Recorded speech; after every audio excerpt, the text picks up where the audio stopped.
오늘 말씀의 제목이 뭐지요? 이삭 뒤에 계신 하나님, 이삭의 뒤에 계신 하나님입니다.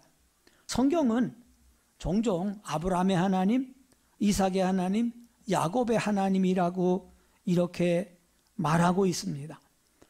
자연스럽게 아브라함과 야곱의 생애는 우리가 많이 생각이 나요. 아브라함 그러면 떠오르는 생각이 많고 야곱도 떠오르는 게 많은데 이삭 하면은 별로 떠오르는 게 없어요.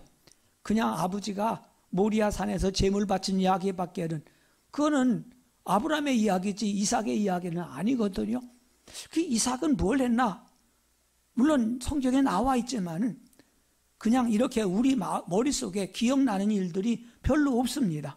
그런데 이삭은 하나님께 복을 받은 사람입니다. 창세기 26장을 보게 되면 이삭이 복을 받았다는 말이 3번 나와요. 근데 그 3번 다 여호와께서 복을 주셨다 이렇게 표현하고 있는 것입니다. 오늘 이삭의 뒤에 계신 하나님인데 결국 이삭이 이렇게 복을 받은 것은 하나님이 뒤에 계셨기 때문이거든요. 그러면 먼저 이삭이 무슨 복을 받았나 살펴보십시다. 먼저는 아무래도 이삭은 재물의 복을 받았습니다. 거기 맨 첫 번째 12절에 보면은 이삭이 그 땅에서 농사하여 그 해에 몇 배나? 100배나 얻었고 여호와께서 복을 주심으로 그 사람이 어떻게 했어요? 예, 창대냉면이 여기서 나왔나 봐요. 창대하고 또 왕성하여 마침내 거부가 되었다. 그러니까 냉면집은 창대냉면이라고 주고 누가 또 식당 개업하려면 뭐라고 하면 좀 될까요? 왕성식당 그러면 되겠네요. 예, 농사를 지어서 100배를 얻는다는 건 쉽지 않잖아요. 그렇죠? 농사 지어서 풍년 들고 잘 되면은 2배는 생각할 수가 있어요. 그런데 물론 이것이 문자적으로 곱하기 100이란 걸 말하는 건지는 모르겠지만은 엄청나게 복을 받은 것을 알 수가 있습니다. 그런데 그것이 여호와께서 복을 주셨기 때문이다 이렇게 말합니다. 여호와께서 복을 주심으로 그 사람이 창대하고 왕성하여 마침내 거부가 되었다, 큰 부자가 되었다고 말하거든요. 그래서 양과 소가 얼마큼 있어요? 떼를 이루어요. 몇 마리인가 셀 수가 없어요. 그냥 이렇게 무더기로 볼 수밖에 없습니다. 종도 신이 많았습니다. 그래서 블레셋 사람들이 시기할 만큼 부자가 됐습니다. 목사가 복 받는 게 부자가 되는 것만 복이 아니라고 아무리 설교해도 성도들은 그렇게 안 알아들어. 그래도 부자가 되는 게 복이지요 이렇게 생각을 하지 않습니까? 돈 벌었다, 집을 장만했다 그러면 아이고 그 사람 복 받았네, 우리가 얼른 그런 생각을 하고 또 그렇게 말을 하게 됩니다. 어쨌든 이삭은 무엇보다도 재물의 복을 받은 사람입니다. 그것도 조금 받은 게 아니라 그 해에 100배를 얻었고 이웃 블레셋 사람들이 시기할 만큼 부자가 됐습니다. 둘째는 이삭은 자손의 복을 받았습니다. 거기 24절에 하나님께서 이삭에게 나타나서 뭐라고 말씀하십니까? 나는 네 아버지 아브라함의 하나님이니 두려워하지 말라. 내 종 아브라함을 위하여 내가 너와 함께 있어 내게 복을 주어 어떻게 하리라? 내 자손이 번성하게 하리라. 내 자손이 번성하게 하리라 말씀하십니다. 물론 이런 약속은 아버지 아브라함도 여러 번 받았어요. 그런데 아브라함은요 약속은 받았는데 자식을 못 낳았어요. 그래서 마음고생 굉장히 하다가 늙음하게 100살 때에 달랑 아들 하나 얻고 말았습니다. 근데 어떻게 자손이 번성했습니까? 그 아브라함의 자손들이, 믿음의 자손이 지금 전 세계에 수억의 사람들이 있으니까 그 약속이 이루어졌지만 그건 아브라함의 생전에 받은 복은 아니잖아요. 아브라함의 생전에는 그저 이삭 하나밖에 없었습니다. 그런데 아브라함은 이삭은 미안합니다. 한꺼번에 아들 쌍둥이를 얻었잖아요. 이걸 보면은 아버지보다 자식의 복을 더 많이 받았다 이렇게 말할 수가 있을 것입니다. 그리고 아브라함, 이삭, 야곱 이렇게 이어지는 그 자손의 복이 결국 또 내려오고 있는 것도 볼 수가 있지 않습니까? 그 다음에 세 번째로 이삭이 복을 받았다고 말할 때에 그는 인복을 받았어요. 사람의 복을 받았단 말입니다. 무엇보다도 부모로부터 남다른 사랑을 받았어요. 물론 어떤 사람도 자기 자식을 사랑하지 않은 부모가 어디 있어요? 까닭에 다 부모의 사랑을 독차지하고 살아오는 건 사실이거든요. 그런데 어떤 사람도 이삭만큼 부모의 사랑과 귀여움을 독차지하고 자란 아이도 없을 것입니다. 생각을 해봐요. 100살의 늙음하게 아들 하나 얻었으니 이게 얼마나 귀하겠습니까? 하나님이 질투하실 만큼 이삭을 사랑했잖아요. 오죽하면 내 아들, 내 사랑하는 독자 이삭을 내게 번제로 드리라 이렇게 말씀하실 만큼 이삭은 아버지의 사랑을 독차지하고 있었습니다. 그뿐이 아닙니다. 대적들에게서도 인정을 받았어요. 뒤에 쭉 나옵니다마는 이삭의 부자가 된 게 셈이 나서 블레셋 사람들이 우물을 막아버리고 떠나라고 하잖아요. 또 떠나가요. 그러면 또 와서 또 우물을 막아요. 계속 따라다니면서 방해를 놓고 회방을 놔요. 저들이 필요해서 뺏어갔다면야 할 말이 없지만 그게 아닙니다. 막아버리고 또 뺏어가고 이렇게 하거든요. 그런데 결국 이삭이 어떤 사람인가 알고 난 그 사람들이 지금 이삭을 찾아와서 말합니다. 여호와께서 너와 함께 계심을 우리가 분명히 보았도다. 그랄 왕이 그렇게 말합니다. 그리고 너는 여호와께 복을 받은 자니라 고백을 합니다. 유명하고 훌륭한 사람에게도 원수가 있고 대적이 있습니다.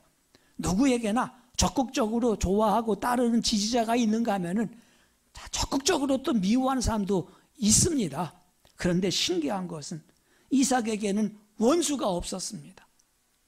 이삭의 물론 아까 여기서 보면은 몇몇 사람들이 방해도 했지만 나중에는 결국 이삭 앞에 무릎을 꿇고 말더라고요. 결국 이삭은 사람의 복을 받아요.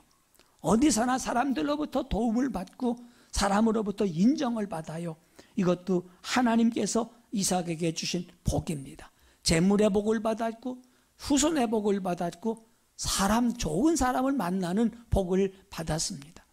여러분 2022년에 이와 같은 이삭의 복을 받아 누리시기를 주의 이름으로 축복합니다. 아멘. 자, 그런데 왜 하나님께서 이삭에게 이런 복을 주셨느냐? 가만히 살펴보면 이삭은 하나님께 복받을 자격을 갖추고 있었습니다. 이삭이 재물의 복을 받고 자손의 복을 받고 사람의 복을 받은 것, 이건 결코 우연이라고 할 수 없을 겁니다. 구원의 은혜, 하나님의 나라 천국 가는 은혜는 모든 사람에게 값없이 주시는 은혜입니다. 믿음으로 다 주시는 거예요. 그런데 복과 상급은 그렇지 않습니다. 믿음으로 복을 받고 믿음으로 상급 얻는 게 아닙니다. 각 사람에게 행한 대로 갚아준다고 그랬잖아요. 그래서 사도 요한이 이렇게 말합니다. 예수님이 사도 요한에게 말하기를 보라 내가 속히 오리니 내가 줄 상이 내게 있어 각 사람에게 그가 행한 대로 갚아주리라. 요한계시록 22장 12절에 약속하고 있습니다. 그러면 이삭이 어떻게 이런 복을 하나님께로부터 받을 수가 있었을까? 궁금하잖아요. 한 가지는 아버지 아브라함 때문임을 알 수가 있어요. 아버지 아브라함이 부자입니다. 근데 아들이 달랑 하나밖에 없어요. 그러면 아버지께 다 누구 거 되는 거예요? 이삭 거 되는 거 아닙니까? 그러니까 부자가 됐어요. 물론 아브라함 나중에 후처를 얻어서 자손들이 생겼습니다만 그 모든 이스마엘이나 또 후처의 자손들에게도 복을 나눠줬습니다만 그 아버지의 복을 거의 대부분 이삭에게 물려준 것을 볼 수가 있습니다. 그뿐 아니라 하나님이 분명히 말씀했습니다. 아까 읽어드린 24절에 내 종 아브라함을 위하여 내가 너와 함께 있어 내게 복을 주어 내 자손이 번성하게 하리라. 아브라함을 위하여입니다. 아브라함을 위해서 복을 주리라. 하나님은 당신의 백성들과 언약을 맺으실 때마다 나를 사랑하고 내 계명을 지키는 자에게는 천대까지 은혜를 베푸느니라. 출애굽기 20장 6절에 말씀했습니다. 이삭이 하나님의 복을 받은 거 무엇보다도 아버지 아브라함의 신앙 때문이라는 사실을 부인할 수가 없습니다. 마찬가지예요. 지금도 우리가 하나님을 사랑하고 주의 말씀으로 기쁨으로 지켜나갈 때에 나뿐만 아니라 우리의 자녀들이 복을 받게 됩니다. 솔로몬도 보세요. 그가 하나님에게서 마음이 떠나고 또 마지막에 복을 받지 못할 짓들을 했습니다마는, 그러나 하나님께서 내가 반드시 이 나라를 내게서 빼앗아 내 신하에게 주리라고 말하면서도 솔로몬 시대에는 그렇게 하지 않겠다 말합니다. 그의 아들 시대에 나라를 빼앗아서 나눠주겠다고 말씀하셔요. 왜 그렇습니까? 아버지 다윗 때문에 그랬습니다. 그래서 솔로몬이 잘못한 것도 많지만 그 나라를 다 빼앗지도 않고, 그것도 솔로몬 시대에 하지 않고 그 자손 시대에 하겠다고 말씀한 걸 볼 수가 있어요. 부모의 신앙, 부모의 복을 자손 3, 4대까지 분명히 약속하고 있습니다. 또 한 가지는 이삭은 순종하는 사람이었기 때문에 그렇습니다. 아버지 아브라함이 아무리 복받을 수 있는 기틀을 마련했다 할지라도 그 아들이 복받을 그릇이 없으면 아무 소용이 없습니다. 그런데 이삭은 아버지 복을 받아 누릴 수 있는 충분한 그릇을 가지고 있었어요. 이삭은 순종하는 사람이었습니다. 뭐 다른 거 다 설명할 필요 없을 것 같아요. 모리아산 사건만 생각해 보세요. 아버지가 자기를 모리아산에서 번제로 드리려고 합니다. 아마 웬만하면 빨리 도망가 버릴 거예요. 죽이겠다는데 거기서 나 잡아가라고 그렇게 할 사람 누가 있겠습니까? 반항하거나 도망치거나 이렇게 할 건데 그는 그렇게 하지 않았습니다. 아브라함이 번제에 쓸 나무 한 짐을 이삭의 등에 짊어지고 가게 한 걸 보세요. 이삭이 꼬맹이는 아니지요. 나무 한 짐을 지고 갈 만한 장정이었음을 알 수가 있습니다. 그래서 이스라엘의 역사가인 요세푸스는 그때 이삭의 나이가 아마 25살쯤 됐을 거라고 이렇게 말하거든요. 그것보다도 성경을 보시면은 한번 창세기 23장 1절을 보세요. 창세기 23장 1절. 사라가 127세를 살았으니 이것이 사라가 누린 횟수라. 그러니까 사라가 127세에 죽은 겁니다. 그러면 사라가 127세면은 그때 이삭은 몇 살입니까? 90에 났으니까. 예? 37이잖아요.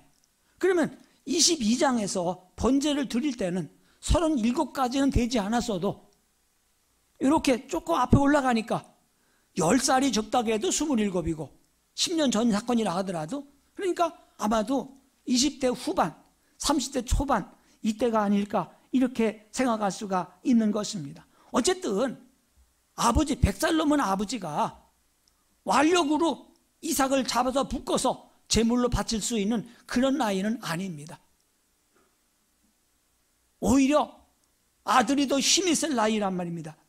그렇기 때문에 아버지가 죽이겠다고 하는데도 이삭이 거역하고 반항했다고 그러면은 이거 할 수 없었어요. 그런데 이게 가능한 것은 뭐 때문이겠습니까? 이삭이 순종했기 때문에 그렇습니다. 하나님의 뜻이라면 목숨을 바쳐 순종합니다. 아버지가 하신다고 그러면은 생명까지도 드리는, 그래서 자기를 묶어서 나무 위에 올려놓을 때에 그렇게 하시라고 내놓은 사람이 바로 이삭입니다. 그렇기 때문에 이러한 이삭에게 하나님께서 복을 주지 않을 수가 없는 거잖아요. 그런데 오늘 주제는 그겁니다. 이렇게 복을 받은 이삭의 삶도 순탄하지만은 않더라는 겁니다. 그리고 그렇게 힘들고 어려운 삶을 살아가는데 그 뒤에 누가 계셔요? 하나님이 계시더라는 겁니다. 거의 모든 사람들은 인생이 평탄하기를 바랍니다.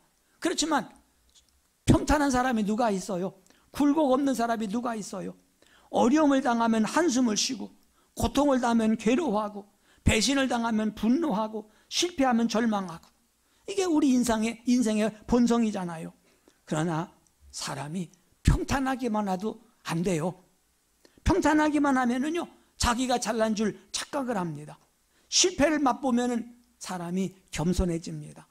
실패를 맛본 사람은 다른 사람의 아픔에 대해서도 공감할 수가 있는 것입니다.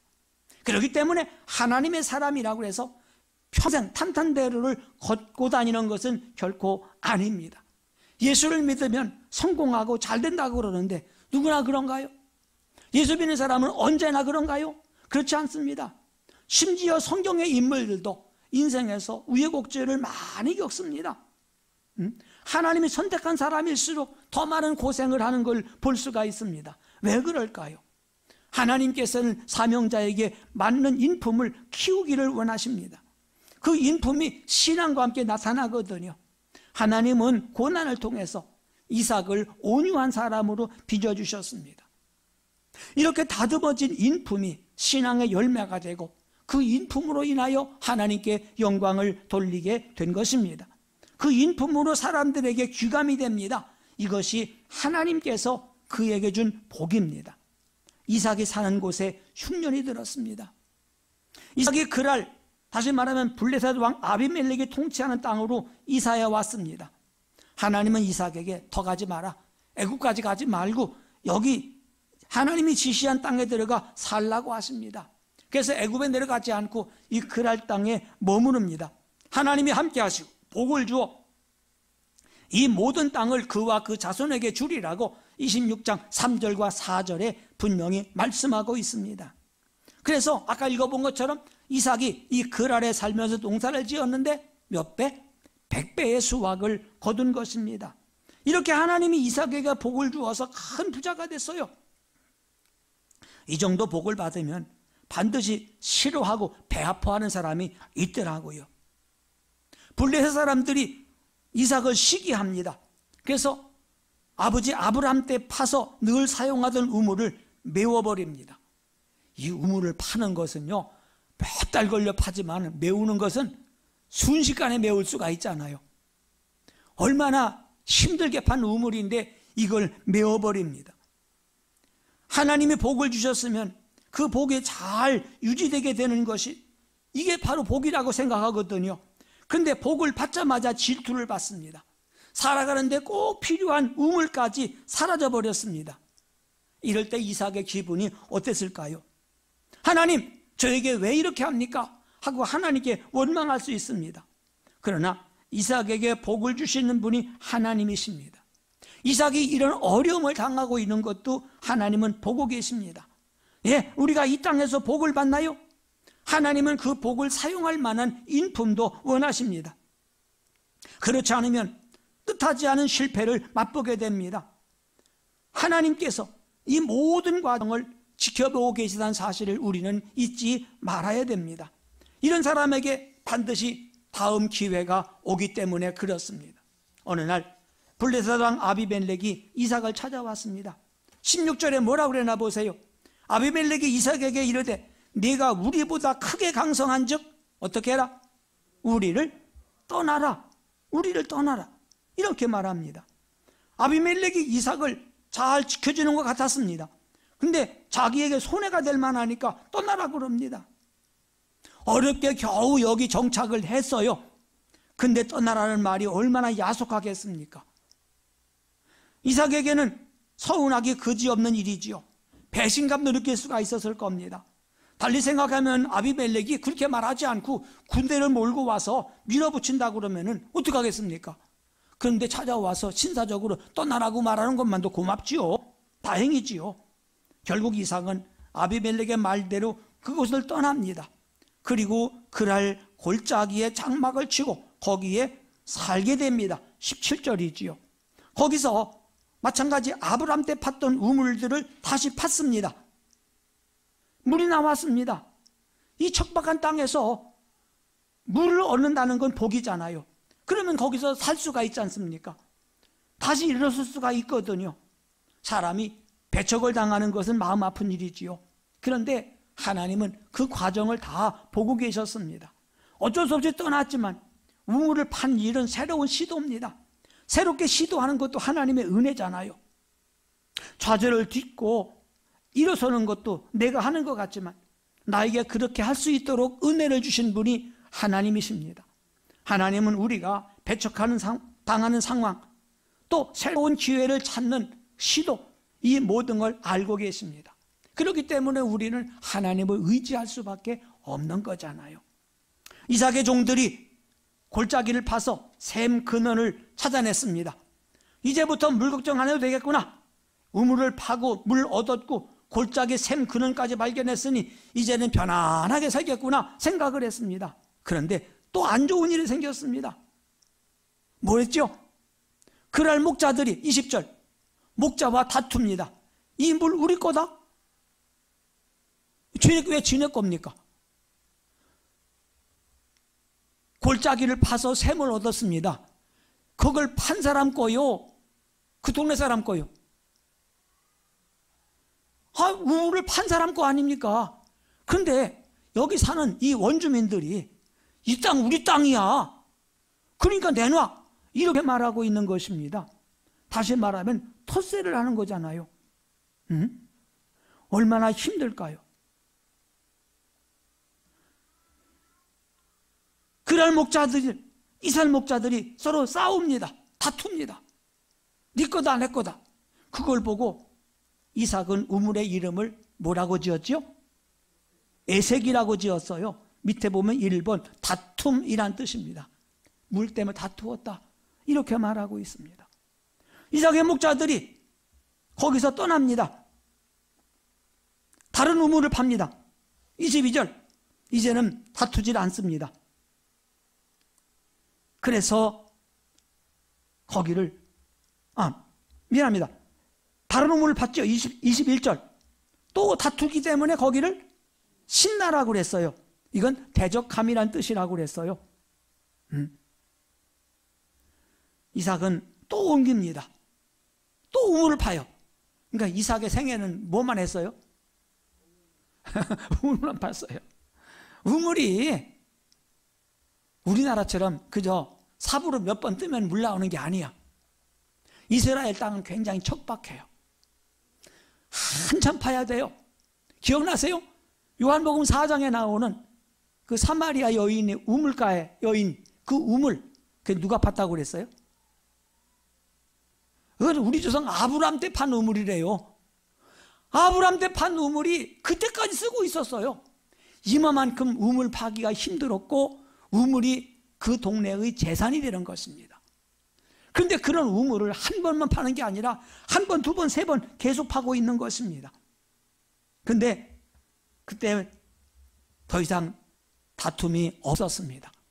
비로소 숨을 푹 쉬면서 우물 이름을 르호봇이라, 여기 장소 넓게 자리 잡고 여기 살아야 되겠다 이렇게 말했습니다. 예, 이렇게 이삭이 우물을 파서 물을 얻으면 뺏어가고 또 파서 물을 얻으면 또 뺏어가고 세 번 다 뺏기고 네 번째 우물을 안심하고 사용하게 됐습니다. 하나님이 비로소 이삭에게 평화와 복을 허락하셨습니다. 이삭이 우여곡절을 겪으면서 하나님으로부터 인정을 받았습니다. 이삭이 하나님께서 아버지 아브라함에게 하셨던 약속을 다시 한번 확인해 주잖아요. 그리고 하나님 말씀을 듣고 제단을 쌓습니다.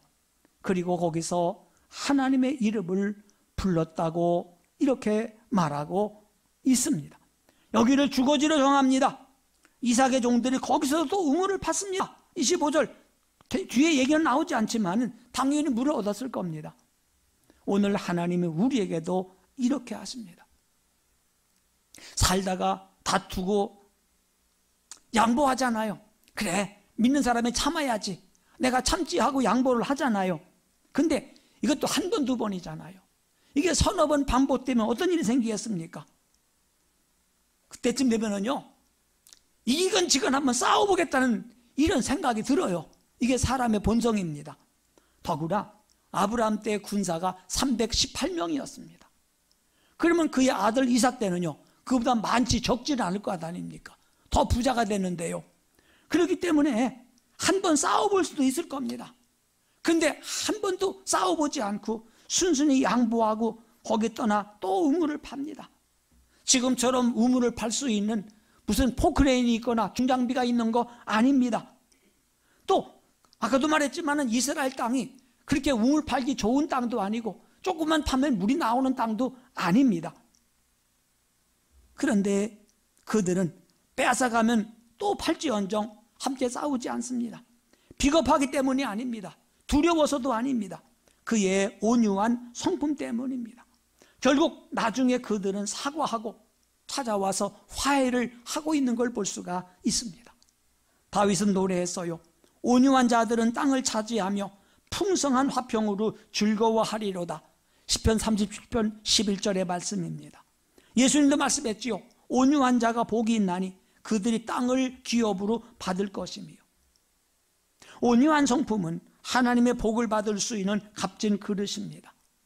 그렇기 때문에 바울 사도가 디모데에게 편지를 보내면서 주의 종은 마땅히 다투지 아니하고 모든 사람에 대하여 온유해야 된다고 말씀하고 있습니다. 오늘 말씀 마치겠습니다. 순종하는 사람이 됩시다. 온유한 성품을 기릅시다. 그래서 물려받은 하나님의 복을 더욱 복되게 이루어나가는 믿음의 사람 되기를 주님의 이름으로 축복합니다. 여러분의 뒤에는 언제나 하나님이 지켜보고 계십니다. 기도하겠습니다. 고마우신 하나님 아버지, 언제나 우리의 삶 속에 함께 하시고 내 눈에 보이지 않지만 내 등 뒤에서 나를 지켜주시는 하나님이 계심을 진심으로 감사합니다. 때로는 사람들로부터 미움을 받을 때가 있고 때로는 사람들로부터 시기를 당할 때도 있지만 맞서 싸우지 않고 온유하게 양보하고 나갔을 때에 하나님은 이와 같은 이삭을 기억하시고 그에게 복을 주셨던 것처럼 주님, 우리에게도 이삭과 같은 성품을 가져갈 수 있도록 도와주시기를 기도하고 원합니다. 예수님의 귀하신 이름으로 기도드립니다. 아멘.